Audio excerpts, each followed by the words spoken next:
We are very excited today to be joined by our speakers from Beirut. Thank you all so much for being here. Our first speaker is Islam Khatib, who is a Palestinian feminist based in Beirut. And we also have Sigrida Brihanu, who is the projects manager at Enya Lenya, a community-based feminist activist organization working on migrant domestic workers issues and general women's issues in Lebanon and Ethiopia. Sigrida has been working in Lebanon for almost 7 years and is currently based in Beirut. And finally, Karim Shayib, who is a journalist and researcher in Beirut. Karim reports for local media organization, The Public Source, and is a non-resident fellow at the Tahrir Institute for Middle East Policy. Keep in mind that all our speakers are joining us from Beirut today, where internet and electricity connections can sometimes cut out, so do please bear with us should we have any technical difficulties. So, before we start the conversation with our speakers, I'm going to give a brief introduction to today's topic. On October 17th, 2019, hundreds of thousands of protesters hit the streets across Lebanon, demanding change and calling for the corrupt political system and the ruling elite upholding it to be dismantled. Lebanon's political rulers refused to yield, and the country is now facing multiple crises, including a devastating economic recession, which has led to a shortage of food in Lebanon's supermarkets, as well as the inability to access savings in the banks. The spread of COVID-19, with over 100,000 confirmed cases since March, and a deadly blast in August at Beirut's port, which killed around 200 people, injured 6,500, and has left 300,000 homeless. Although everyone in Lebanon has been deeply affected by these crises, migrant workers and refugee communities who have historically been marginalized and legally discriminated against by the state have been especially hard hit. Lebanon has a population of over 6.8 million, according to the World Bank. Almost a quarter of this number live without citizenship and are denied essential rights and access to the state's resources. Today, there are 250,000 migrant workers in Lebanon, mainly from Asia and Africa, who came to the country hoping to make a better living for themselves and their families, only to be trapped in the state's dystopian Kafala system, which effectively renders them powerless and imprisoned within the country. As the situation has worsened, thousands of these workers have been denied their wages, have been made unemployed, and left stranded without shelter. At the same time, Lebanon hosts the largest number of refugees per capita in the world, with 1.5 million Syrian refugees, much smaller refugee populations from Iraq and Sudan, as well as an older Palestinian refugee community. Most of these Palestinian refugees are the descendants of Palestinians who were expelled or forced to flee Palestine in 1948 during the Nakba, the creation of the State of Israel, and the ethnic cleansing of more than 400 Palestinian cities, towns, and villages. According to UNRWA, the United Nations Relief and Works Agency for Palestinians in the Near East, Lebanon is now home to around 470,000 Palestinian refugees, although the actual number is contested, as this is only the figure of those counted by UNRWA living in Lebanon's 12 official refugee camps. Many refugees either no longer live in the camps or have fled the country altogether. This number also includes around 30,000 Palestinian refugees from Syria, who are now facing their second or third mass displacement. As with Syrian refugees, Palestinians in Lebanon are classified as stateless and are subject to numerous restrictions which affect their ability to work in specific professions, to own property, and to travel freely. Before the crises of the last year, the situation for the community was already precarious, as UNRWA, whose services most Palestinians rely on, including for employment, education, healthcare, and food, was itself experiencing a huge shortfall in funding, which was further impacted by President Trump's politicized cuts to the UN agency. The challenges faced by the community have now only worsened. Whilst we will touch upon the plight of other refugee and migrant communities where relevant, this talk will focus specifically on the situation of migrant workers confronting the Kafala system and Palestinian refugees, both during this current crisis and within the broader context of Lebanese state violence.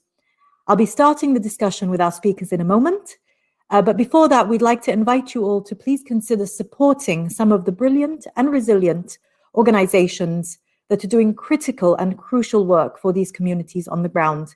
We'll be posting links to these in the chat.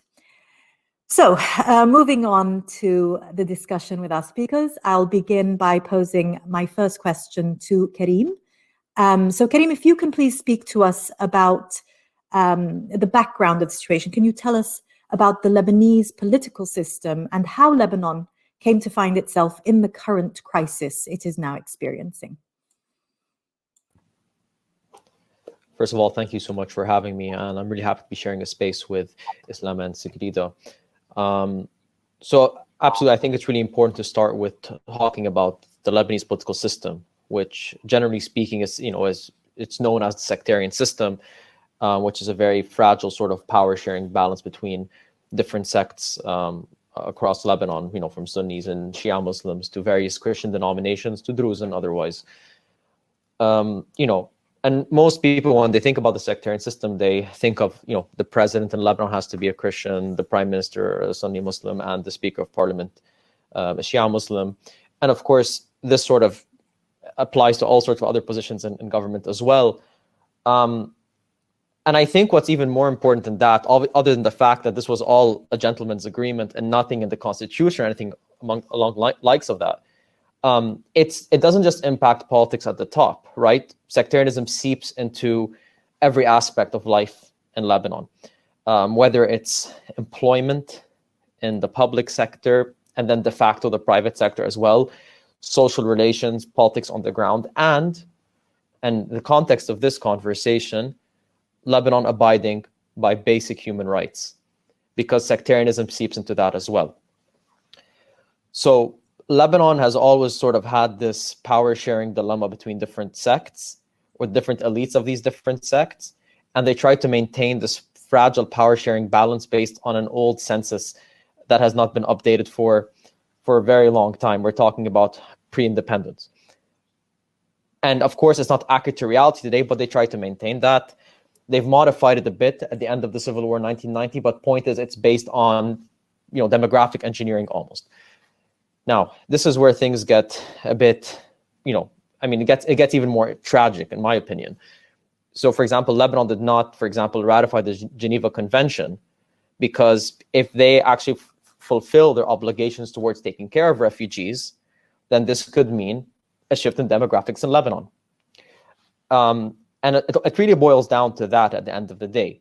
And the best example of this, of how they handled this issue, was when was the Syrian refugee crisis in Lebanon. And it's not a crisis because there are Syrian refugees here. It's a crisis because they've gone through hell and back. So Syrian refugees were really left at the hands of the UNHCR to look after them and other international organizations. The Lebanese government took a very laissez-faire approach. They said, we don't have a position on the uprising and subsequent war in Syria. So, what they did the bare minimum not to interfere and to kind of absolve this kind of responsibility, because they know that, and they've said it, and I'm sure many people have seen our ex-foreign minister Jabran Basil talk about it by saying that the refugees are not just a security or economic threat, but also a demographic threat. And why is that the case? It's because they're mostly from a certain religious sect, and that if Lebanon abides by its human rights obligations and lets them live like human beings, allows them to work, allows them the freedom of transportation or freedom of movement, then they will have obligations to allow them to stick around. And Lebanon, as we're going to touch on with Palestinians in Lebanon, they have been here for generations, and there is no pathway to civil rights. They're restricted when it comes to employment and so on. So that would be an additional sort of burden on the sector, which Lebanon relies on entirely. So really, the sectarian system in Lebanon is, in my opinion, it was a key hurdle to human rights in Lebanon. As long as we think of as long as we maintain a system that wants to kind of maintain this framework.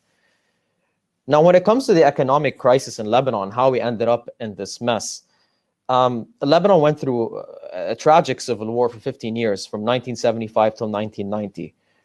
And when the civil war ended, as you know, Lebanon maintained or let's say introduced economic policies and a reconstruction plan, which was one not sustainable and not necessarily built in the interest of the social good. So Lebanon, basically, the entire reconstruction process was built on privatizations and bolstering a service sector, mostly of banking and luxury tourism and so on, and of course lots of patchwork fiscal policies in order to keep things afloat, including the notorious pegging of the local currency to the dollar. Now, at first, one would say, okay, this is a temporary measure to keep things from going nuts, hyperinflation, and so on, and to keep things stable. But these are the kinds of policies that we stuck around with since 1990, for decades. And at one point, we just realized we're not producing anything, and none of the money is being invested into social services, a viable social security, affordable housing, good infrastructure, productive economic sectors. And at one point, much of the money that we relied on to come into the country was from expats who were working abroad when the GCC was booming, who would send money back home. Suddenly, we had a dollar shortage, and people started to withdraw their money from the banks really quickly because they started to impose withdrawal limits on US currency. And of course, over time, things just kept getting worse with unemployment soaring. And suddenly we developed a black market, which now basically rules. We had several exchange rates, now we have a black market. And so it shows that, our economic crisis is systematic. It's built on decades of poor policy, and of course, on a political system which puts sectarian representation and maintaining this sort of balance over any sort of fair and effective policy that brings out the best for society in Lebanon or the people living in Lebanon. And I think that's one way of kind of tying it all together. Why is that the case? Well, think of it like this. If you're hiring people for the public sector, or you want to vote for people, but you have to maintain certain quotas, then by default, you're not bringing in the best people who are suitable for the job. And so it shows how the sectarian system seeps into everything. It impacts policymakers. It impacts, of course, human rights, because everything is based on this fragile demographic. So it's, in short, it's a really, really big mess, and the crisis is systematic. And it all comes from the way Lebanon is structured. It's not an issue of repealing a few laws, amending a few laws, introducing something into the mix. It's really about the only solution really to all of this is to tackle this broken system that we have. And unfortunately, this broken system has created a massive a cocktail of marginalized communities, each suffering in different ways than each other. The way Palestinians, for example, are only under sort of the auspices of UNRWA is different than Syrians who are sort of stuck between UNHCR and the local municipality, depending on where they are. If you're a Syrian refugee in Tripoli, it's a different experience than if you're in a certain place. And of course, with Lebanese, working class people, for example, it depends on your political houses who will provide you the services in exchange for political loyalty. And of course, with migrant workers, it's the Kafala system, where it really is a case of modern day slavery. And there's no two ways about it. So I hope this kind of is a good sort of overview of things, and hopefully ties things together one way or another. Yes, thank you so much, Karim. Thank you for kind of describing and explaining the fragility and precariousness of the system as it is, and kind of for explaining the frameworks and the motivations that have kind of created the system in its current form. So I would like to pose the next question to starting with you, Islam. If you can speak to us a little about the state of the Palestinians in Lebanon today. Where are they based? And then moving on, we'll ask Zagrida to also speak about the migrant workers. Who are they in Lebanon? Which countries do they come from, and what kind of employment do they typically work in? So we'll just start with part one of the question with you, Islam. Yeah, I'm unmuted, right? Yeah, so thank you, Karim, and thank you everyone for organizing this conversation.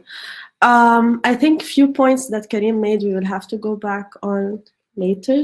I feel like he mentioned a few points I would like to highlight, but that's for like the rest of the conversation anyways.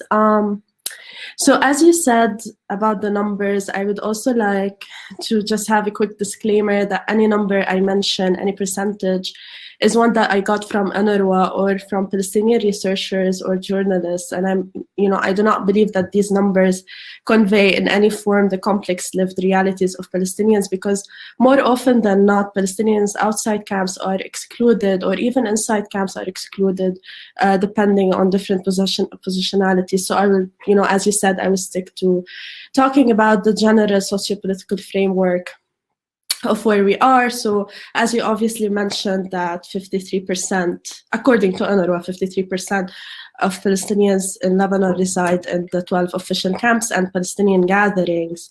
And approximately 500,000 refugees have been living in Lebanon, 72 years of living as refugees and 44 to 45 years of complete socio-political erasure and silence as a collective punishment, which is, to me, like the tenet of the post-war, quote-unquote, era in Lebanon.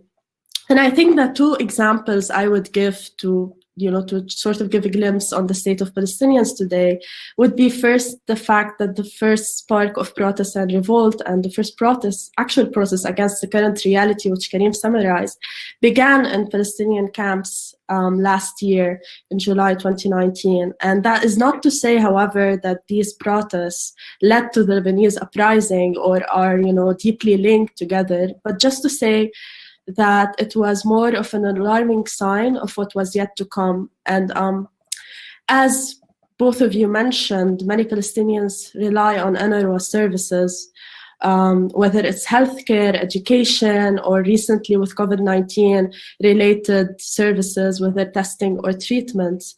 But another example would be about the state of Palestinians today would be the fact that ongoing negotiations for strikes to be led by UNRWA workers and employees, because last week UNRWA announced that they may not be able to continue their operations and might have to delay and will actually delay payment for workers.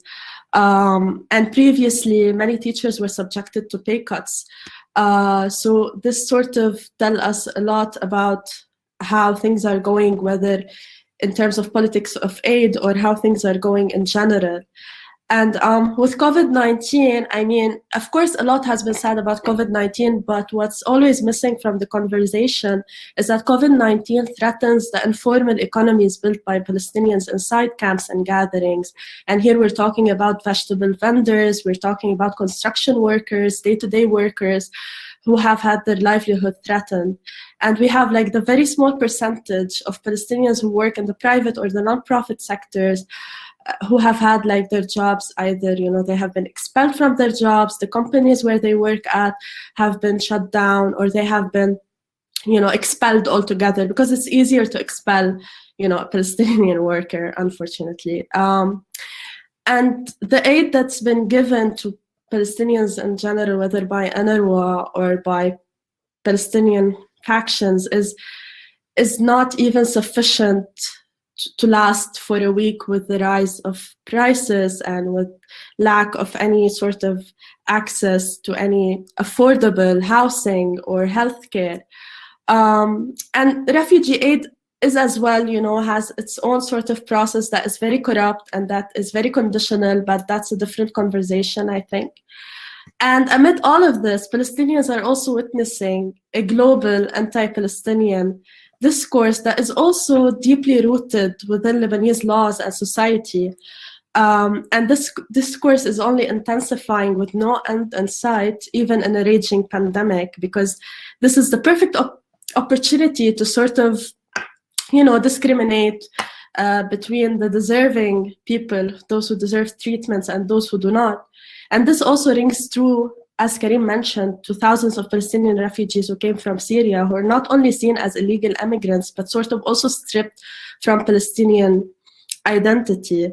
Sorry, I meant illegal refugees, but also stripped of their Palestinian identity, because the legality of their status is also ambiguous. But I know that a lot of people can talk about this more than more than I could say.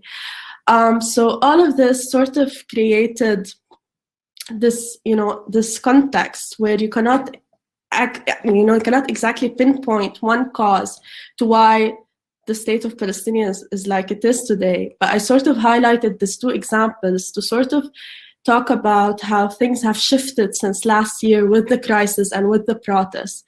So, and of course we'll expand on the policies later on, but this is sort of what from my position, is what I would describe, the state of Palestinians today.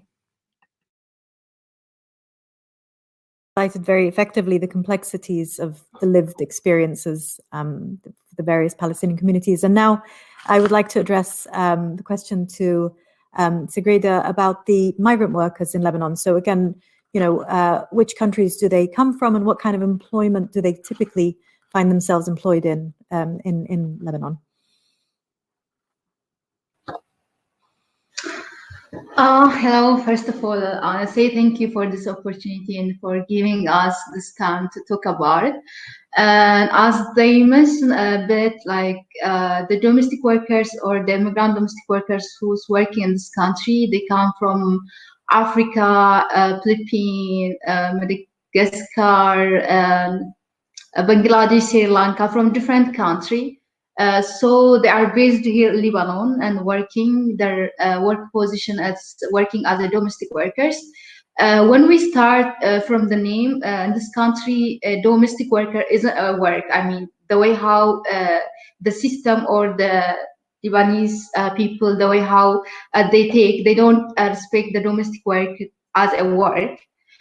So that's put us in a bad position. And the system and this country system will not protect the domestic workers, and the job that they do, it's a domestic work is a work that based in house, like cleaning, working, and also working and cleaning in different places which is outside of the house, and different companies like inside the bank and different places. So when those people works in that position, the system it's excluded from Lebanon labor law protection and their status.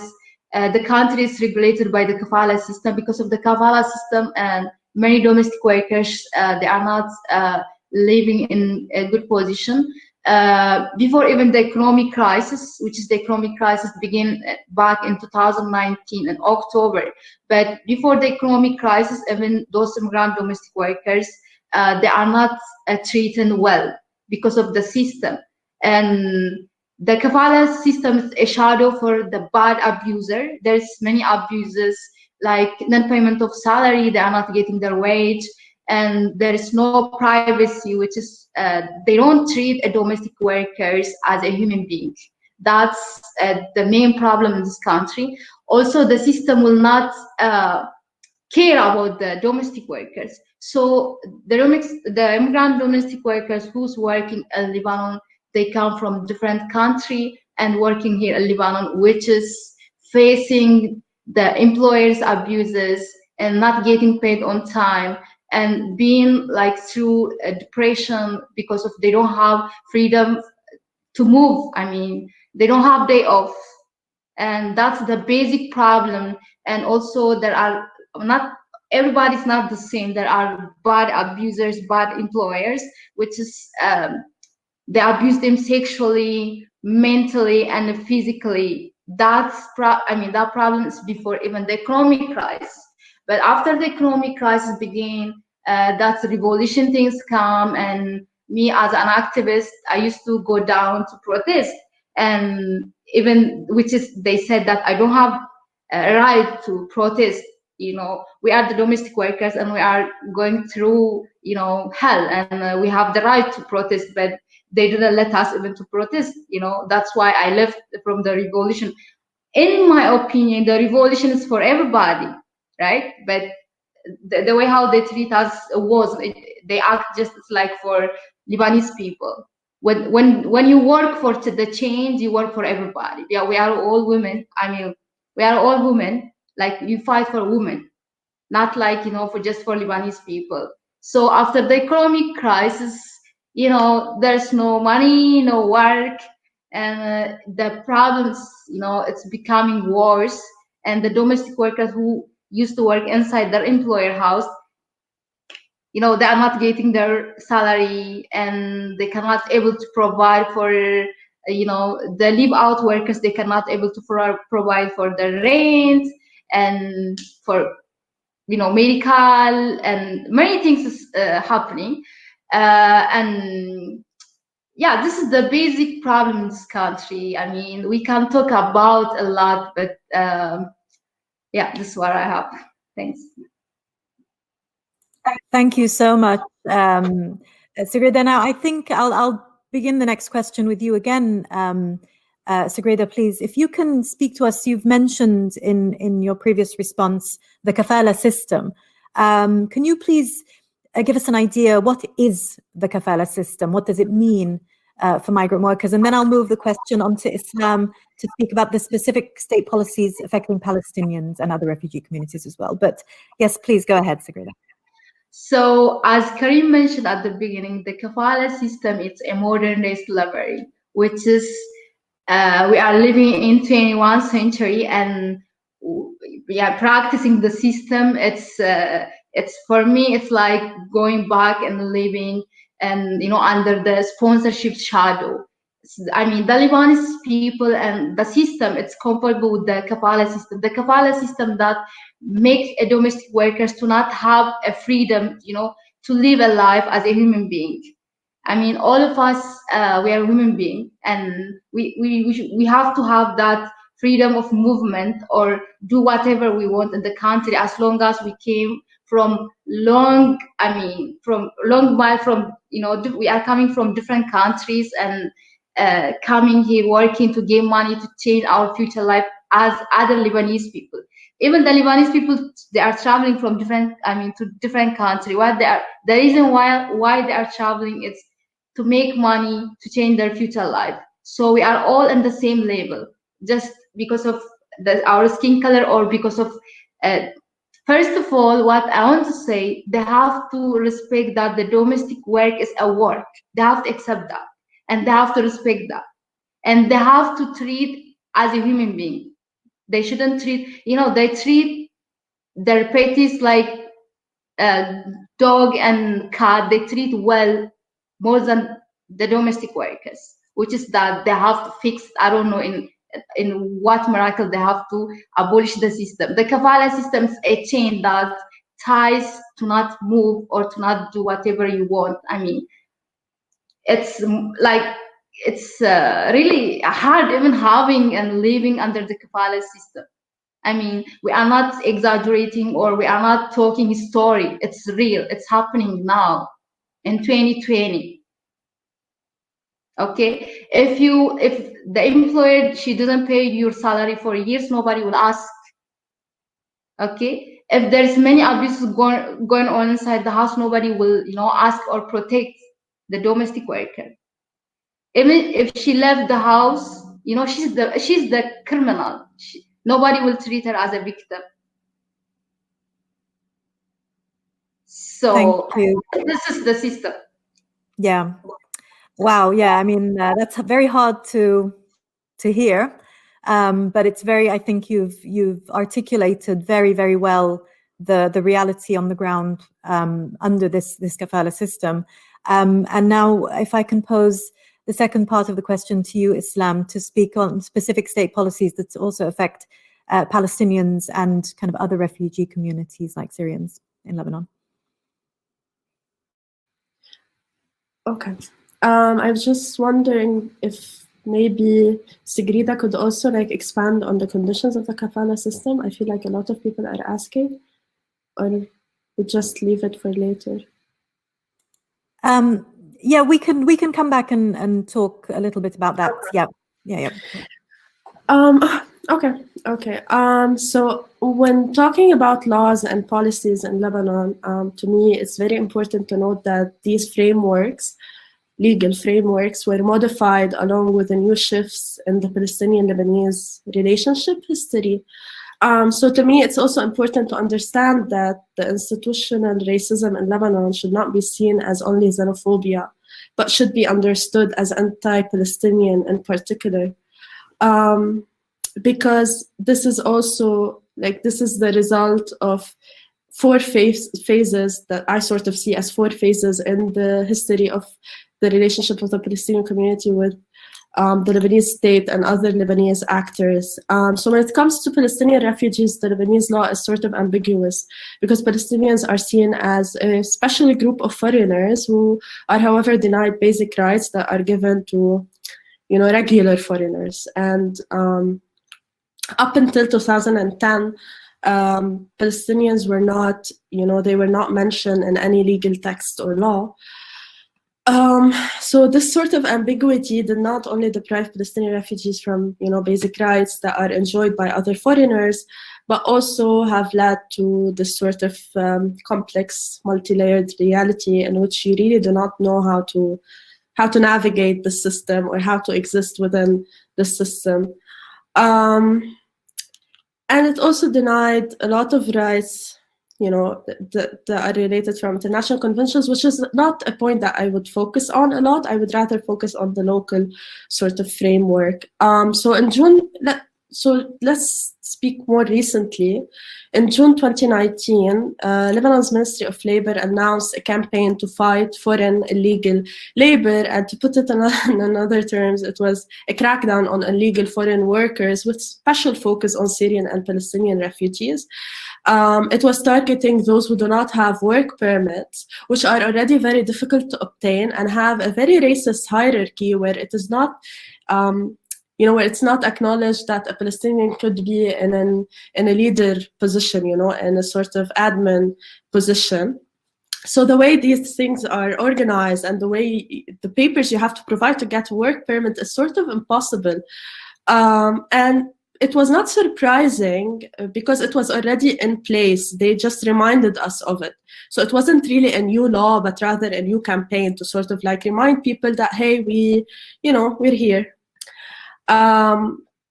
So as you've mentioned, and as I've mentioned, and Karim have mentioned before, Lebanon denies Palestinian refugees many civil, economic, and social rights under the pretext of rejecting naturalization of Palestinians, or Tawtiyan, and rejecting settlement. And here is one point that I would like to highlight: is that they do not really say we want to protect. We want to protect the right of return. It's more of, we want you to protect your own right of return. So don't demand this, or your right of return will be in danger. But it's also important, I think, to me, to also understand that even if these laws were modified, even if, let's say, Palestinians were allowed to work in all professions, freedom of movement, no more control on exit and entry in Palestinian camps, no more apartheid walls in Al-Hilwa, and all of these policies, let's just say they were gone.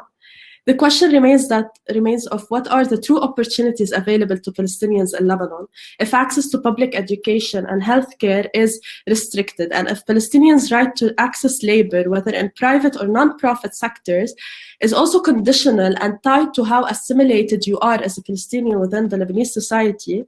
So I feel like any talk about this, reforming laws or changing these laws would be futile, because we cannot talk about them as the only barrier and cannot talk about them as if they exist in vacuum. So to me, these policies, we have to understand them as measures taken to ensure that Palestinians remain subjected to the post-wars collective punishment. And the laws in place don't only ensure that Palestinians don't have access to public education or public healthcare and they have access to public education, but it's very restricted. But it's not about just access to public services. They also aim at isolating Palestinians. For example, Palestinians cannot work in professions that require affiliation to a particular syndicate because the bylaws of syndicate organizations require that members hold a Lebanese citizenship.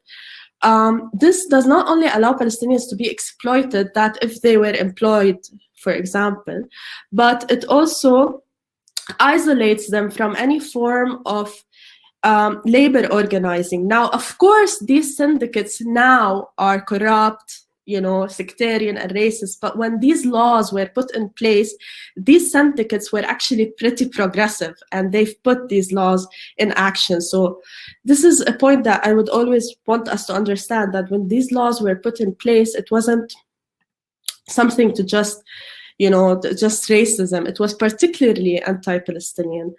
And again, there are a lot of policies in place that also kind of end any ties you have here. So, for example, you cannot, it prohibits you from owning property, right? But it's not this is not the only issue I see with this law.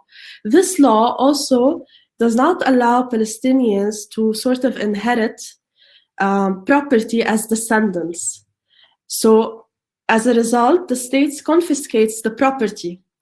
And Palestinians cannot also bring building materials to the camps, but this is all of it just to say that even any sort of ties that are very materialistic to this place are severed as well. But I think I can expand on more of this in why these policies put in place later on. But I just want to summarize that all of these laws are not in vacuum, are not the only barrier, and are not just, random. They were not random at all. So. Yes, no, I think, the idea that it's not a byproduct of existing kind of systems and laws. It's an intentional kind of by design outcome that I think Palestinians find themselves with other communities, of course, refugees and workers.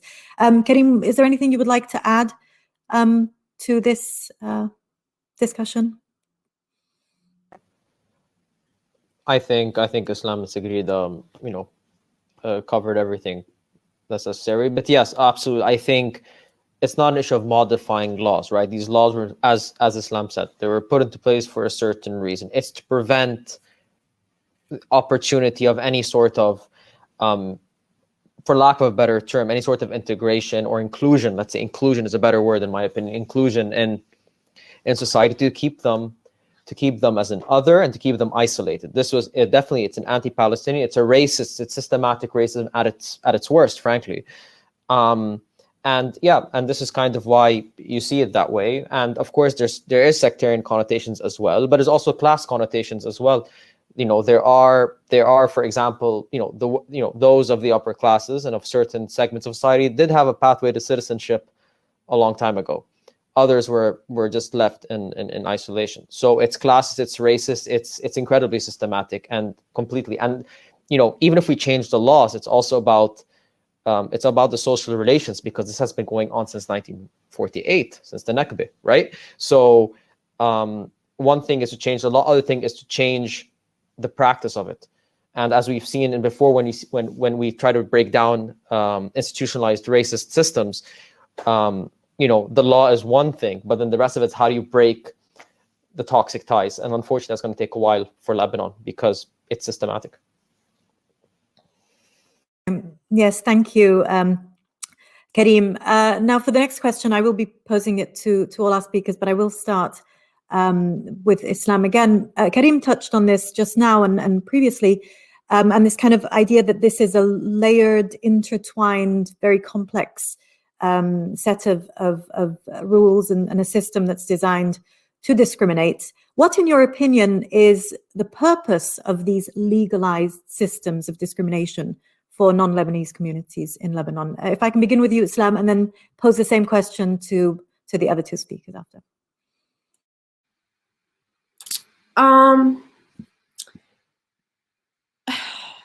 Okay, I mean, to me, it's also important to see how public discourses around Palestinians have been shaped and how they currently are.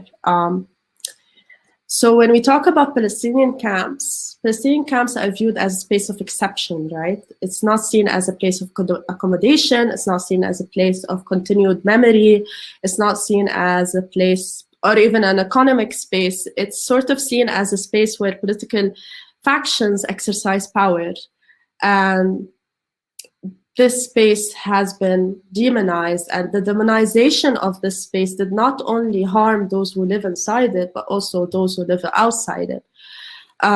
So I'm starting with this point to say that this discourse has made all of us justify the racist policies and anti-Palestinian policies, and we justify them to say that these policies are being put in place to not allow us to be resettled in Lebanon, against Tawtin, against the naturalization of Palestinians, because it's in one part it is true. Tawtin has been used as a scarecrow to implant public phobia against giving Palestinians their rights. But this sort of justification has put us in a place where every debate about Palestinian civil and economic rights, from those who believe that we deserve rights and those who don't, should begin with affirming that the objective of any debate or any action or any sort of discussion we should start with affirming that we do not want to be resettled, we do not want the Tawtin, and this sort of cuts conversations on why these laws are put in place and turns the conversation around rights into a conversation about short-term humanitarian or security plans. So this is why I will not focus on this point, because I know that it is sort of expected to talk about, naturalization of Palestinians. What I would rather focus about is to understand how these racist measures are collective punishment. Because from where I'm standing, I believe that to understand these policies, we have to understand the phases that have been served in Lebanon's relationship with the Palestinian community. To me, I see I see 4 phases of this relationship and how it shifted and how these laws came into place along with these shifts. For the 2 decades following the Palestinians' arrival to Lebanon following Nakba, the Lebanese establishment used coercion to suppress any attempts at social and political organization.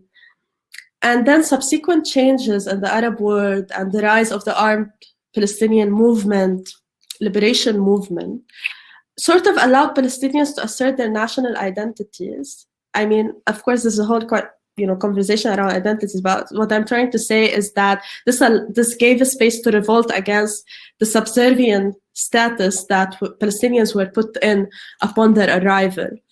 And then following the war of 1973, there was a direct confrontation between the Lebanese state and Palestinians.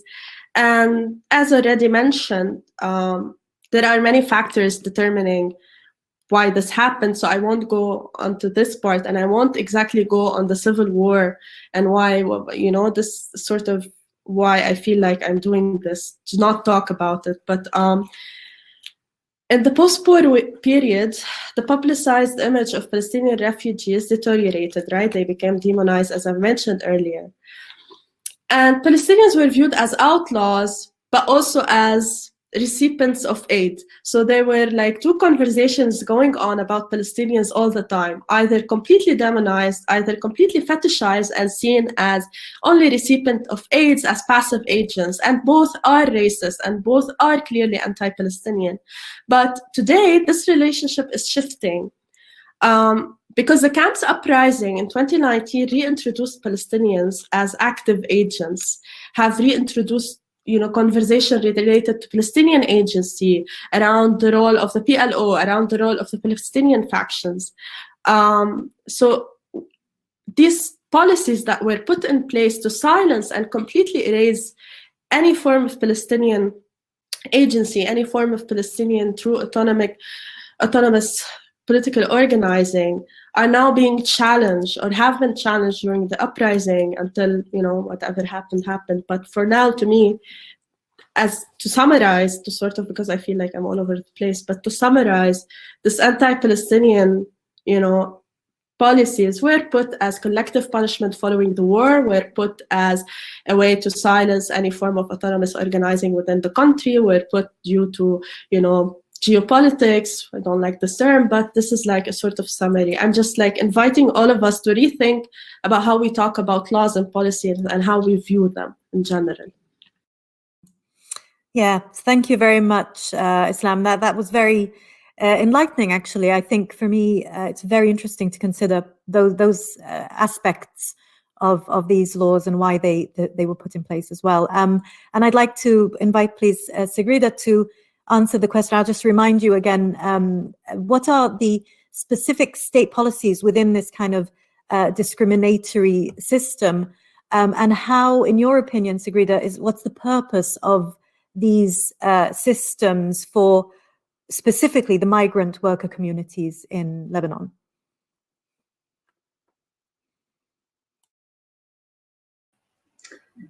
Okay, thanks. So as I tried to explain at the beginning, in my opinion, even the country and the people, they are comfortable with the system, which is they are having those workers inside their house, and they can use us like slave, because there's no law to protect them, and nobody will talk about the domestic workers, which is this came for years. I mean, they practiced it for years back, and now, I mean, nobody used to talk about the immigrant domestic workers in Lebanon. As I know, this, I think it starts back in 2016 maybe, because since 2016 I start with the different organization, which is activists. They start protesting just to abolish the system, which is takes time to abolish the system. I don't think they will abolish the system, because in 2019 we start working on something with the ILO, which is they try to have the new contract. If you have the information, I don't know. We work on new contract. I mean, they work on the contract, and they invite us to give a feedback about the contract, which is the old contract. It's written in Arabic, and we don't know what does it mean. We just sign blindly, and we work on the contract, and we see we had a panel, and we discuss about it, which is if they respect the law, this contract, I mean, it might bring a change. That was our hope, but 3 weeks ago, maybe, I don't know, I heard, I mean, I saw a written in Twitter that saying they reject the new contract on the courts. That's break my heart, which is they are happy with the system. They are happy, how many domestic workers they are committing suicide in past, I don't know how many years. Even I saw in my eyes one domestic worker, she committed suicide because she cannot able to leave the country because of her sponsor didn't give her permission. She's the victim, and her employer, she go and she accused her, saying she stole me gold and money, which she didn't do it, and she didn't get paid for 1 year and 8 months. So if the government or the powerful people, if they deny or if they reject this new contract, how we gonna abolish the system? Who gonna work on this? Who gonna take responsibility? Or we gonna continue like seeing those domestic workers going through this system and losing their life? Like, for how long we gonna practice this? I mean, we have to work. I mean, we have to use our mind. We have to think as a human being.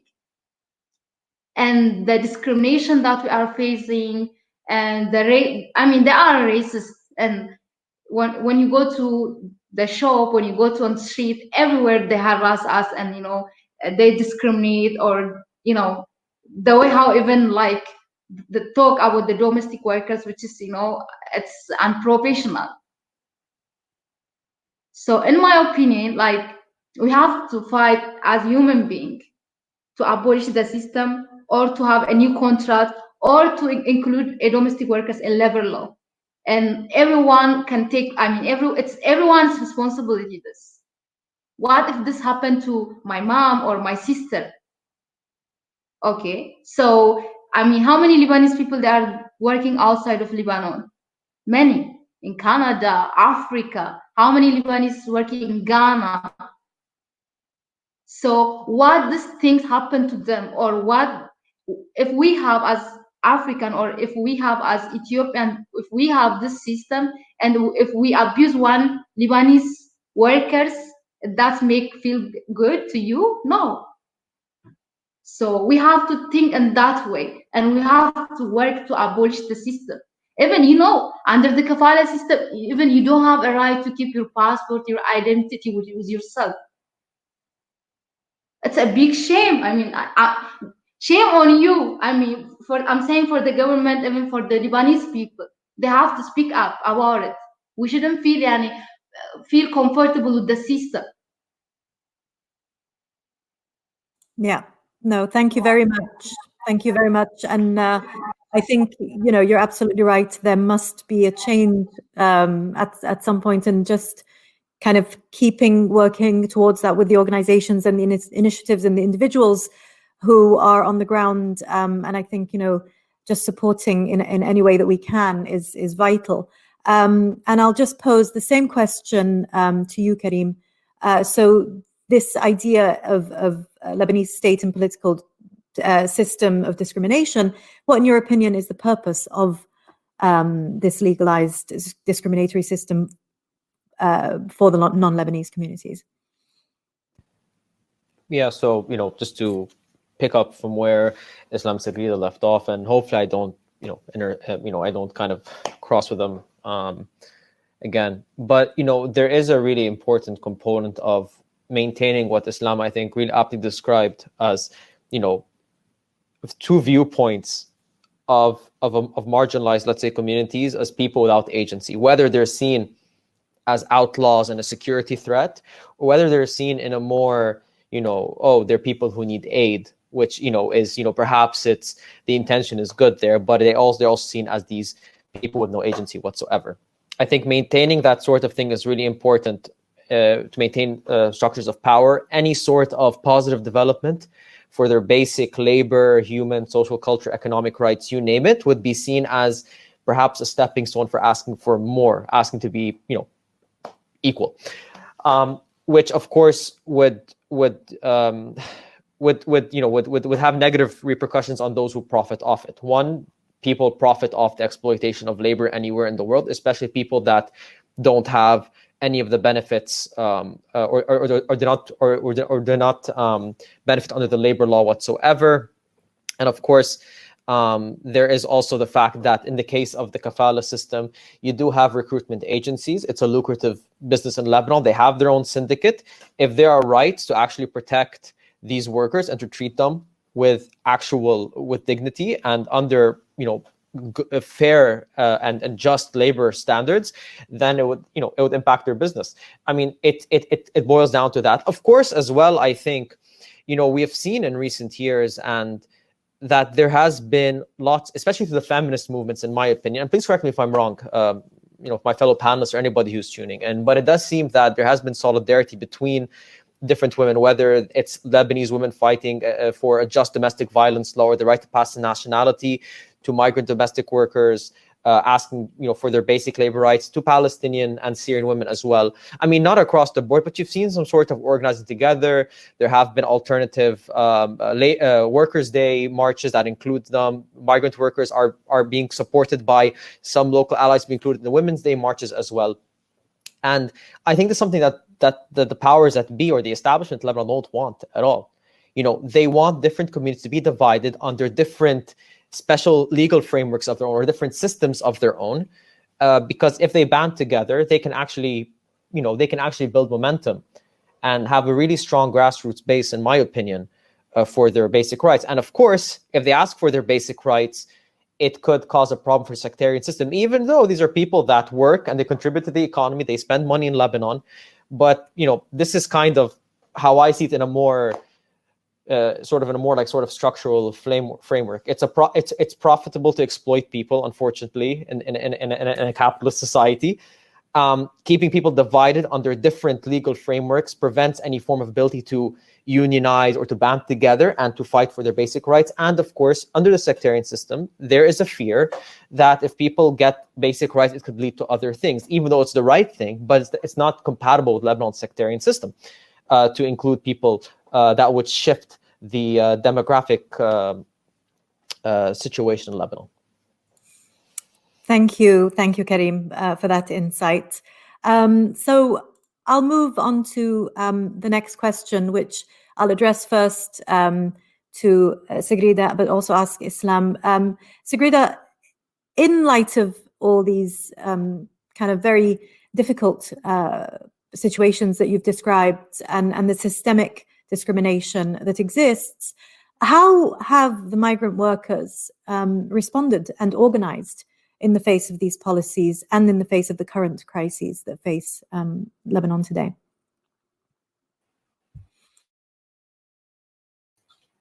Okay, thank you. I mean, to organize even as a domestic worker isn't something easy because many domestic workers they are live-in workers and they don't have day off to organize or to do some kind of movement and to support each other, which is the live-out workers. They are freelancers. Some of them they call runaway, which is they are not runaway. They ran away or they left the house because of the abuses and they couldn't able to respond back for the abuses that happen, or because of they cannot survive. That's the reason why they left the house and working outside. So those domestic workers, they organize, which is there's different places to organize. Like MCC now they shut down because of the corona pandemic, just for our safety. So we used to organize at the MCC, and they used to encourage us, which is I really appreciate and respect, because as Inya we organized and we came from MCC, so it's our roots to grow up in Migrant Community Center. So this is how we organize, and here we are supporting thousands of domestic workers financially, and also doing educational videos and protesting against of the system and to support each other. And we are not supporting just Ethiopians. We support all immigrant domestic workers in this country. The problem, it's becoming worse every day because of the economic crisis that happened last year. It gave us more headache beside the system, because many good employers, they used to pay their wage on time, but because of lack, they don't have dollars, or because of they don't have enough money, they start paying for domestic workers that they have inside the house. The live-out workers, they used to work in a company, as I mentioned before, inside different places, business markets and different places. So they are not getting paid on time because of those employers, they don't have money. And some of them, they stopped working because of the economic crisis.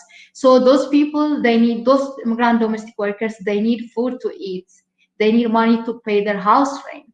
And also there is they don't have access for medical. If you don't have a paper, some hospitals, they don't accept, to be treated or to get the medical treatment. That's a huge problem. And also there are single moms, which is they have babies because of the rape or because of the bad condition, that when they left their employer houses, they don't know nobody, they don't have friends, or they don't have phones to call. When they work inside the house, some of the, I can say that 65% of domestic workers, they don't have access for the phone. So when she left that house, maybe she don't know nobody, and man will take advantage of her. He will say that I can help you, or you can find a nice job, or you will stay with me. At that time, he will rape her, or he will use her. And after that, she ended up pregnant and giving the babies. So after, the economic crisis, they cannot able to work and feed their babies. Or because of the economic crisis, many family, they divorce. For example, the Syrian man, the Sudan man has a wife, she's Ethiopian, and they don't have work. He will go to this country, or the Syrian husband, he will disappear or something because he cannot provide for his family. So these single moms, they need money, they need food. The babies will not say, "Mom, you don't have money and I cannot eat," or I will wait for you until you give me food." They are babies, they don't understand. So what we react as activists, as Inya in this country, I mean, we start with what we have, and we start supporting. After the corona pandemic, we just take action, at least to provide dry food for the immigrant domestic workers, because nobody will look after the domestic workers. Nobody cares. I mean, I cannot say nobody. There are many activists and there are many NGOs that who cares our domestic workers, and they are a voice also. We are a voice for the voiceless domestic workers. So after the corona pandemic, we start just, organizing and using the social media platform, our page, and sharing what we are doing. And we get many supports from Lebanese and non-Lebanese outside of partners. We are really grateful for your support. I mean, I have to say thank you. So yeah, and the things it's worse. There's also that what happened on August 4, maybe the explosion, and after that blast, many immigrant domestic workers, they lose their home, their job, their money, what they have, and they end up homeless. So those homeless domestic workers, they don't have nowhere to go. If I'm Lebanese, if I lost my house, I might have friends somewhere. I might go to Jebel and, outside of Beirut. But those domestic workers, they don't have nowhere to go. And the current situation, what's trapped us now, it's, more than we can explain. And after the blast, many domestic workers, they end up on the street. They end up, crying just to leave the country. If they want to leave the country, their system. They need permission to leave the country from their employer. Otherwise, they will end up in jail. They cannot go out. Even if they have money to buy their ticket, they cannot. There's legal things, which is still they are playing, saying you need a permission to leave the country. I mean, it's not a right time. Even they have to, say if you have money just to provide for your ticket, just leave the country. Why we have to play around? We need permission, or you have accusation and blah blah. I'm sorry, like I mean, it's not a right time. The general security, the government, they have to work in this. How many domestic workers are on the street? But in 2 months ago, there was Kenyan protesting in front of their embassy, Ethiopian sleeping on the street, the Sudanese sleeping on the street, the Bangladesh, the Sri Lanka, all the community. The current situation, it's more than we explain. And even the Lebanese people, they are suffering. They come to our place after the blast. Like, we had many Lebanese people just asking for food, for dry food, because of the blast. What happened? They cannot provide even for their kids. So why they don't give us give permission for domestic workers that who wants to leave the country? Let them go. Yeah. Yeah. So I mean, if we talk, we need like an hour, but this is what I have to, that I can say. And yeah. No, I think I think it's very, very important for everyone to be aware of these specific issues, but the more general system as well that has created these realities and these tragic situations on the ground for so many communities and people. And thank you for all the work that you do and your organization, that helps them. And the same question to you, Islam. So in terms of the Palestinian community, how have they responded and organized in the face of these policies and the current crises?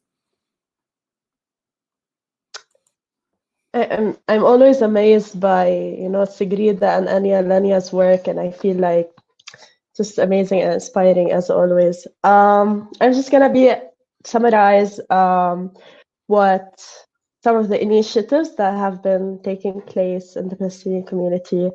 I've already mentioned that but people sort of operate in an informal network of sorts. So there has been a lot of initiatives that sort of came to be during COVID and the lockdown.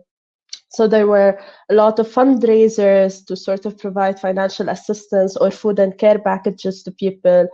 There were a lot of initiatives at distributing masks, sort of raising awareness around COVID, helping people access like hospitals and treatment, because at first NRO wasn't really clear what they're planning to do when it comes to COVID-19 and treatment, and they sort of came up with their emergency plans 2 months after the first lockdown. So people did it themselves. There were a lot of, the civil defense teams in the camps, whether in Al Hilwa or Barj al-Barajne, organized a lot of not just fundraisers, but also like preventive measures. They were doing the work that should be done by local Palestinian authorities or the government that said they were preparing people. Also in terms of transportation, when it comes to access testing spaces, also establishing quarantine spaces inside and outside the camp. So they have been focusing on this kind of work. But also in terms of crisis, there have been a lot of civil groups who have been doing like work related to support the informal economy, whether helping people buy masks from locally made masks and other services as well, teaching services. So this sort of communal initiative has been going on since 2019, actually, with the rise of prices. In many camps, for example, in Al Hilwa and Nahr al-Barid, there has been like a local sort of kitchen where they distribute food. I'm not sure if this has been suspended due to the recent lockdown, but so most of these initiatives are being done by civil society and civil groups within the Palestinian community. Najdi has set up a hotline for women. Tadaman has also been doing a lot of work on providing services specifically for women. And there has been also a lot of new media initiatives, which I feel very interesting because they sort of, they're sort of explaining the situations, sharing information. So a lot of this work has been already done, as I've mentioned before, but it's sort of being renewed again with the second lockdown. Thank you so much, both of you. And then we have one final question that I'll pose to all of the speakers.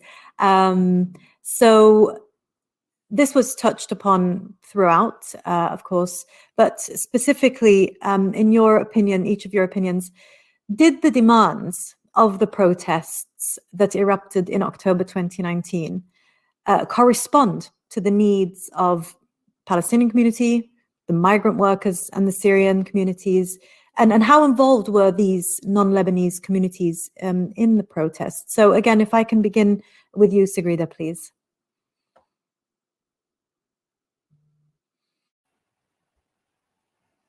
Okay, thank you.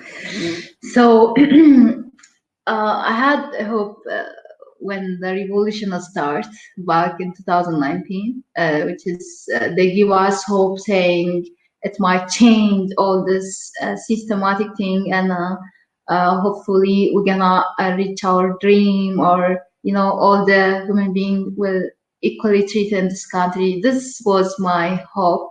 But yeah, I saw one comment before, the revolution is for everyone, but I didn't see that, because I used to go to protest with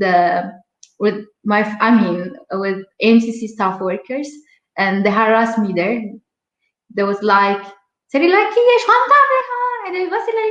mean, the way how they, discriminate me, or the way how they used to talk about me, like, and it wasn't even as safe to go downtown to protest. So I used to cover my full face, just my eyes, and that's. That's something crazy, because in my opinion, it should be for everybody. When we have a protest, when MC organized the labor law and protest or something, we used to go, all the domestic workers, immigrant domestic workers, and having the banner and everything. That was beautiful. But in the revolution, I used to expecting to see that, but didn't happen. And I went down, and they harassed me and saying like, leave from here, go into Sri Lanka, and insulting me. That's why I left the protest, and I couldn't able to go more than 3 days. So, I don't know what miracle can change the system, or I don't know how the Lebanese people mentality will change. I'm not saying all the Lebanese. We have good Lebanese people beside us. They are supporting and encouraging us, and through this difficult time, they are organizing and doing fundraising and getting many donations. From Lebanese open-minded and great Lebanese people, we are getting many support. So I'm not saying those. I'm saying the evil ones. I'm sorry for my word. Yeah, really, we have. I have a lot of experience talking about the bad abuser or bad employers, or the bad system. And I think it's enough. Thank you. Thank you so much. Thank you so much, Sigrid. And I think it's important to highlight that, maybe even within the protests themselves, that there was exclusion for certain communities, even within the revolution itself. So that's important, I think, to highlight and be aware of. And Karim, if you can speak to the idea of how the demands, if at all, have been met or correspond to the needs of the Palestinian migrant and non-Lebanese communities. To be honest, I think Islam should speak on this before me. I think she would have more insight on. No? We will be coming to Islam after you. We were going to just come to you and then Islam after. Okay, that's fine then. Yeah, absolutely. So if you look at sort of demands and what people were talking about during the uprising, there was no mention of ending the kafala. So there was no mention about ending the systematic racism and discriminatory practice against Palestinian refugees or Syrian refugees or what have you. And I think, to be frank, I did not expect this to be brought up in protest squares outside of Beirut. I did not expect to see this in Tripoli. I did not expect to see this in Jal Deep. I did not expect to see this anywhere else, to be frank. Not necessarily in Beirut either. There were people I know from MCC and from other people who, try to fight back against this kind of racist discourse. For example, after the first or second night of riots, the first 2 people who died in the uprising were 2 Syrian construction workers who died in a fire in a building. And, there was a group of people, albeit a small one, that paid tribute to them. And they spoke against, xenophobia and the abuses towards Syrian workers and the conditions that they live in, including these 2 construction workers who passed away and are often not talked about in the mainstream discourse. At the same time, it shows the sad state of affairs in Lebanon right now, when the fact that people see a big step forward in talking about, civil states, services for all, breaking down sectarian boundaries. It is, in fact, in terms of what the political situation in Lebanon looks like, is a step forward, but it only really scratches the surface of the problems that Lebanon goes through, unfortunately. If I could have one positive input on the matter, is that while there is indeed, an exclusion of non-Lebanese communities in Lebanon, who of course are a big part of our community, they did not actively target non-Lebanese communities in their discourse. I thought they were going to play a huge role in that by saying we need to send refugees home, or we need to let go of people. Especially because since 2016, I would say, there have been active campaigns against refugees, whether it's the whole, let's send the Syrian refugees back home to these so-called safe zones, or whether it's the crackdown on informal labor, as Islam talked about earlier, by saying they're taking all your jobs. The unemployment's because of this illegal labor, not because, our policies are terrible, right?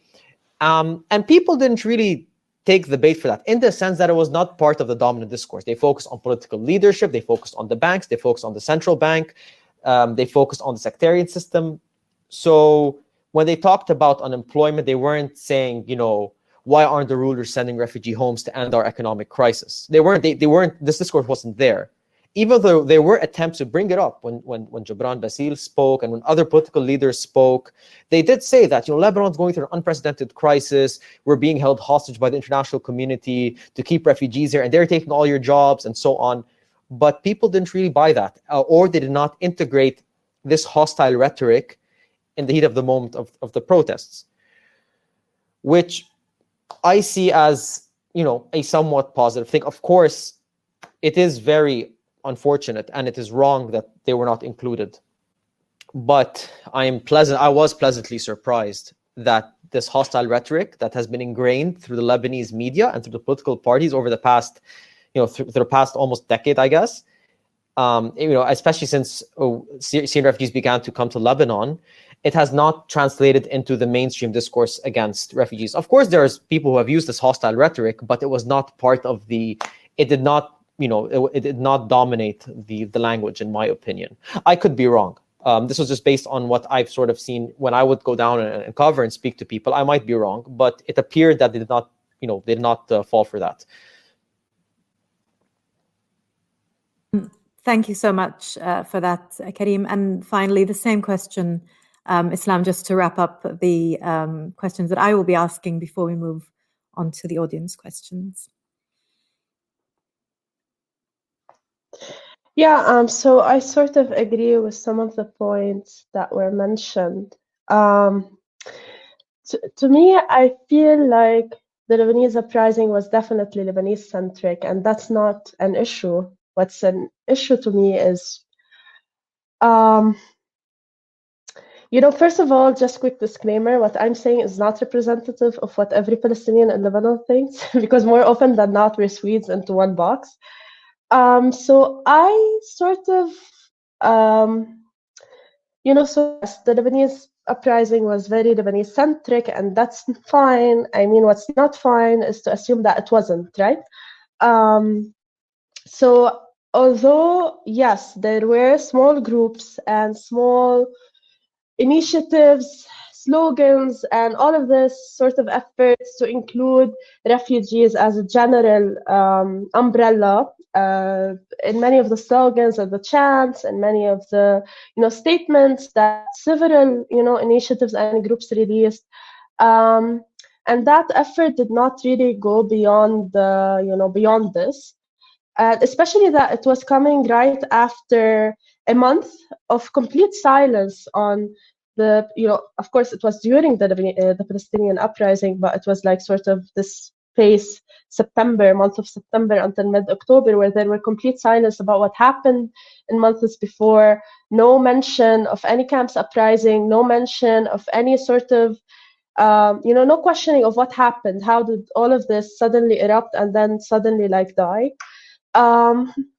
So to me, personally, I felt like all of these efforts to sort of integrate refugees as an umbrella into this uprising was not really, what was artificial at best, because these were not the efforts that we should be looking for.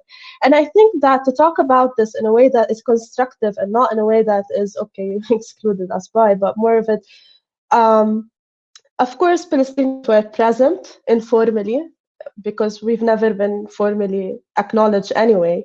And of course, there were many communities present, and of course, many people tried to sort of integrate refugee rights within their discourse, but many of these slogans and initiatives, although appreciated and needed, of course, summarize a prevalent discourse in Lebanon, and that is viewing racism as simply a hate crime with no perpetrators. It is not structural, or it is structural, but we talk about it in terms that are not really contextualized. And to me, solidarity should be uncomfortable, right? It should be hard. It shouldn't be this easy to sort of say, we've said this and so. So to me, the uprising was a space for us to practice uncomfortable solidarity, a solidarity that challenges people, that challenges us first and foremost, and challenges progressive groups and challenges authorities. And so to say that this sort of solidarity was there makes me a bit wary of how we're talking. So most of what I'm saying is to sort of say that the Lebanese uprising came after months of, people feeling uncomfortable about the Palestinian uprising, having a lot of questions, because it challenged everyone. It challenged us, it challenged authorities, it challenged political factions, it challenged everyone. So when I think of whether or not the Lebanese uprising sort of, responded to the needs, it sort of makes me feel a bit, weird and alienated, because to me, it wasn't about that. To me, I did not expect the Lebanese uprising to respond to any, needs mentioned. And I feel like the problem is how we always expect it to do so, because we do not recognize non-Lebanese centric uprisings as actual uprisings or as actual revolts, because we always continue to define them but by what they are not, right? We always say non-citizen and non-Lebanese. So we sort of strip them of whatever legitimacy. So this is like my issue when talking about the space of non-citizen within the Lebanese uprising. And just to to end this on a good positive note, I think the question we should ask ourselves now, a year and a half, no, not a half, I don't know how many have passed since then, a year since the uprising, I think we should ask ourselves if Palestinians had a space within the uprising, but why didn't, I don't know, I'm just trying to be constructive, so I'm not going to ask this question. So I'm just going to end it on a positive note and say that, Palestinians were there informally, as we always have, and we were uncomfortable to people, which is great. This is exactly what we want. So yeah. Thank you so much, Islam, and all of you, and thank you for ending it on a positive, very positive note. It was, I think, for me personally, extremely insightful and informative, and shocking, actually, to hear and learn some of the things. But I think that's, discomfort is good, because the hope is that discomfort will lead to action. And so thank you all for the wonderful insights that you've given us. Now we're going to open up the floor to some questions from our audience. We would love to answer them all, but unfortunately, because of time constraints and our delayed start, we will get to a few of them, but probably not too many. So apologies in advance. I'm just going to see which questions I have here at the bottom of my screen with the votes. Just give me one moment. Okay, so we have a question here from Craig. And the question is, how has the current crisis influenced the situation of migrant domestic workers? And is this situation comparable to what migrant domestic workers experienced during the 2006 war? If so, how? So I will ask Sigrid, please, to answer the question.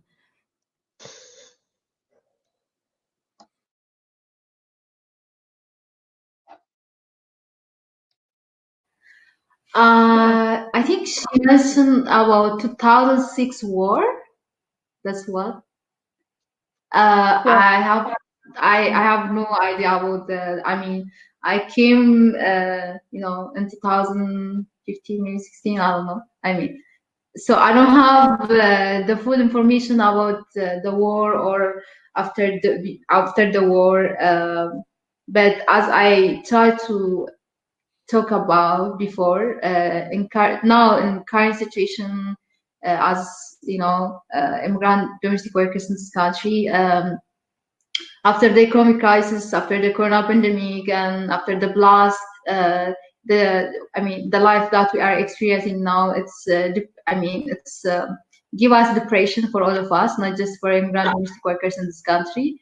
It's include everybody. So it make worse for domestic workers, because if they don't have money and work, they cannot able to survive and live in this country. So the main solution that I can say, it's just to leave the country, which is they cannot able to provide for their tickets. Also, there is PCR expense, which is they cannot able to provide also that. As Enya, we are well organized organization, so we are providing what we have. Also, many other NGOs, as this is Lebanon, anti-racism movement, and others also, they are supporting IOM, and you know, globally we are getting a support as immigrant domestic workers, which isn't enough. There's legal things, and we need powerful people who have a power to push the system to not, push us back to not stay in the country. They have to let us freely without asking for permission from employers. So yeah, that's all. Okay, thank you so much, Sigrida. If Karim or Islam, if you would like to comment, if you have any further. No, you're okay. Okay, so I'll move on to our next question, which has been posted by Atika. So the question says, among migrant communities, is there a difference in the way different nationalities or ethnicities are treated in relation to the state and by the Lebanese people? So again, if I can invite Sigrida to answer the question, and then open it up to Karim and Islam. Yeah, such a nice question, thank you. Because if we go detailedly, I can mention a lot. If we take Filipinos, they are treated, you know, a bit not that like others, like Ethiopians or other nationalities, because they speak well English, and they have a good experience, or they are not like Ethiopians. If we go to the Ethiopians nationalities, most of the domestic workers, they are coming from a village, and they are coming from farmer families, which is the agents. They are playing this role to traffic the underage Ethiopians domestic workers, which is they don't have no experience working as a helper, or they don't have that experience working and taking responsibility. Many of them, they are coming underage, and they treat in low class people, the Ethiopians and Sri Lankans, and it's something, it's like crazy. They treat even the salary that they give for pay for Filipino, it's $400, $500. It was before. The Ethiopians, their salary is $150. you know, which is it's always, you know, I ask why this happened. I mean, all the immigrant domestic workers, they are under the Kafala system. They shouldn't. They should pay the minimum wage, and they should have that system instead of paying for the Filipino $400 and paying 150 for Ethiopians. They don't treat equally, even the way how they discriminate or abuse. It's different. I can give you a real story. Two helpers, they work in the same employer house. One she's one she's Filipino, the other she's Ethiopian. The Filipino, she has her phone. She has a phone, and she has a right to use her phone. She has access to talk to her parents, and she receives her salary on time. The Ethiopian, she works 24/7, and she doesn't have a phone, and she don't have a right to talk to her parents, and she didn't get paid for 3 years. And now we are looking to find her. And the Filipino workers, she tried to help the Ethiopian. She just called me and said, you know, she's not getting her salary and I cannot help her. I mean, she's the workers too. And the way how they treat domestic workers, immigrant domestic workers in this country, as an equal. They put high class level workers and the Ethiopians, the Bangladeshi, the Sri Lanka, and, you know, they don't treat even equally the immigrant domestic workers. And the way how they discriminate and insult, even it's, you know, it's different. Thank you. Thank you, Sigrid, for that. If Islam or Karim have any comments or contributions. Yeah, it's very interesting to realize there's a hierarchy of discrimination as well within that. I think we have just one more question. It's actually two questions, but they're similar, so I'm going to kind of try to present them as one. So Christina has asked about kind of this issue of kafala, and of course, you know, generally the broader system of discrimination that exists within the political system in Lebanon. Since there seems to be a roadblock in changing the system internally, in your opinion, so I'll pose this question to all our speakers, is there value in involving countries of origin, so kind of the home countries where migrant workers or where refugees might be displaced from, and also the international community more heavily to put pressure on the Lebanese government?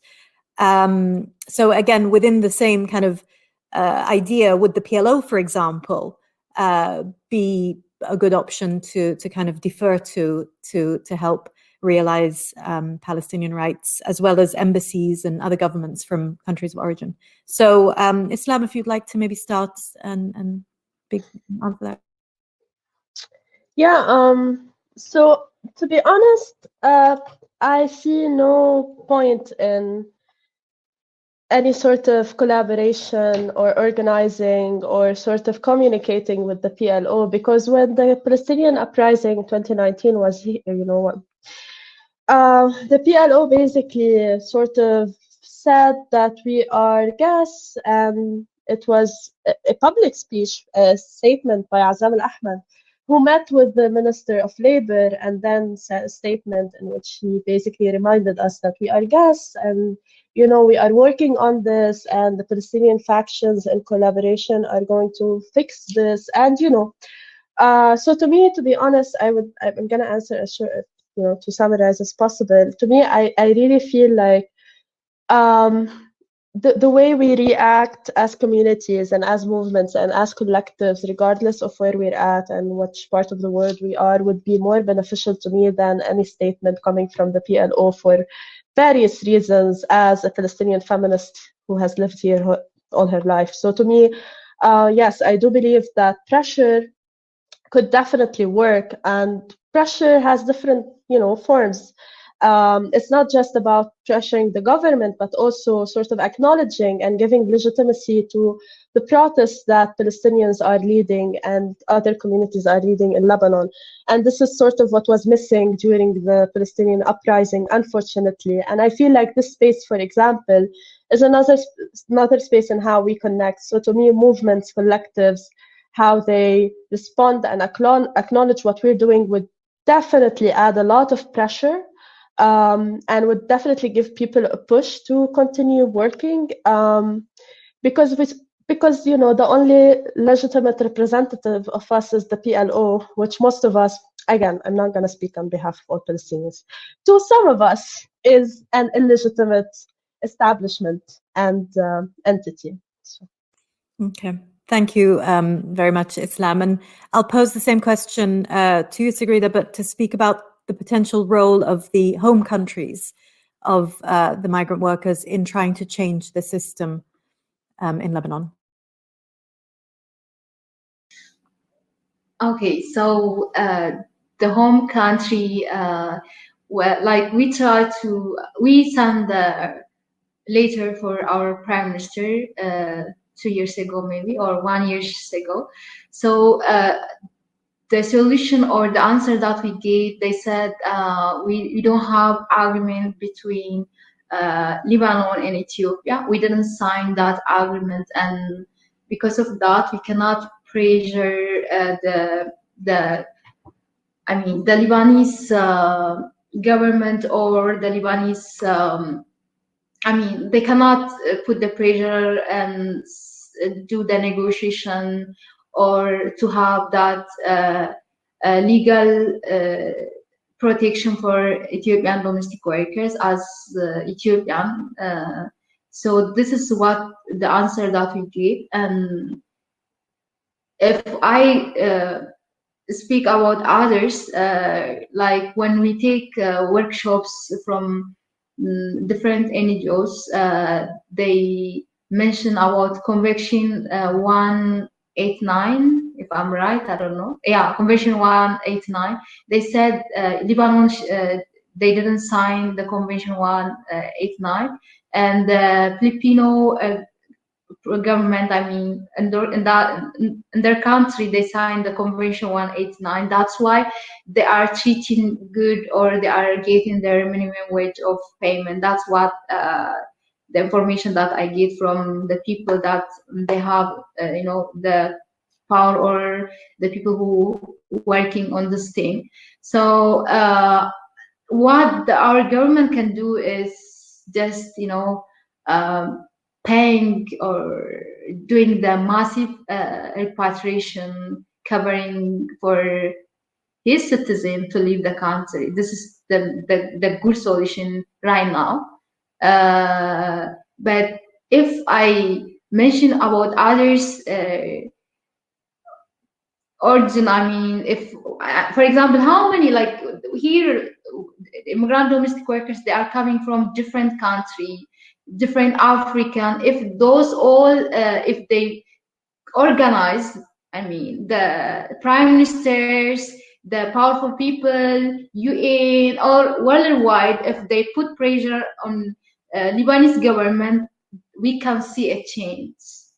But now, I want to say, I have to say thank you for journalists that who's working now and writing article about domestic workers and the different social media, and so they are playing a role now to address the domestic workers' life in this country. And now worldwide, people, they are reading and listening to the real story, what's happening in the country after the explosion, the corona pandemic, after the economic crisis. So in my opinion, if all the, worldwide, if they put pressure on Lebanese government, we can see a change, because they have a power to do that. Not just our government. Our government, they said, we don't have agreement and we cannot put pressure. But they can do the massive repatriation, paying for domestic workers who wants to leave the country. Yes, thank you so much, Sagrida. And finally, I'll pose the question to Karim, specifically to pick up on the last point that Sagrida made. In your opinion, would the international community putting pressure on the Lebanese government result in any meaningful change in your opinion? I mean, I have to agree with Sagrida on this. I think that, considering that workers on the Kafala system come from well over a dozen countries, if they did band together and sort of, pressure the Lebanese government, they would for sure. Again, this is a very lucrative economy for Lebanon. Lebanon's reputation is getting worse more than ever. For the longest time, it was seen as an exception to many other more overtly authoritarian countries in the Middle East, and people don't see that anymore. They're seeing right through it, more so than before, at least. And also at the same time, in many of these countries, there is Lebanese diaspora that are trying to make money on their own. Especially in Africa, many people in business and construction and so on. So there is a diplomatic effort that can be done. I think if these countries, got together and they did kind of pressure Lebanon on its Kafala system. At this point in time, each country is responding to their respective citizens differently.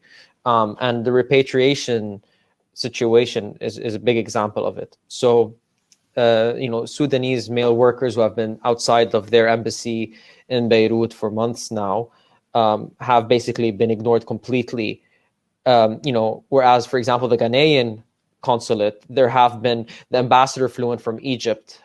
He sent many, and we covered some of it, and we saw that he played a much more proactive approach, and apparently they have been trying to pressure the foreign ministry, for example, on these kinds of matters, whereas other countries have completely ignored or sort of just cast it aside. So, again, it's strength in numbers at the end of the day. And so I do see that kind of thing. I just want to kind of just pick up where Sagrida said, and I definitely agree.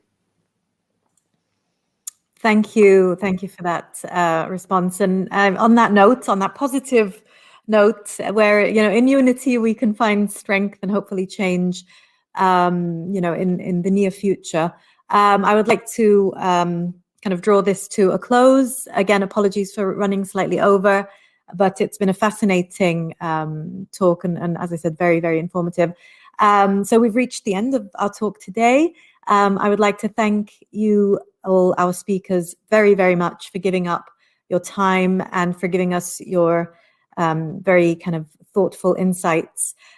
We have now reposted the links to a selection of organizations that are doing brilliant work on the ground, helping all these communities. So please, our audience, if you can please consider lending your support to them. And thank you to everyone. Thank you to our audience who's joined us, for your time, your engagement, and your questions.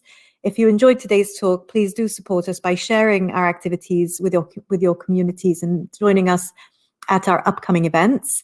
You can also follow us on social media. You can find us at Makan Rights on Instagram, Twitter, and Facebook. We will now have added all the registered audience members to our mailing list if you weren't already on it. So you'll be receiving updates on upcoming events and talks that we are hosting. And finally, just a reminder that we record all of our virtual talks with English subtitles added. So you'll be receiving a recording of today's talk in the next few days. And please do feel free to share this widely with your networks and communities as well. I think it's very important to get the word out there and to get people supporting these organizations as well. So thank you very much to our speakers. We really appreciate you being here. Thank you.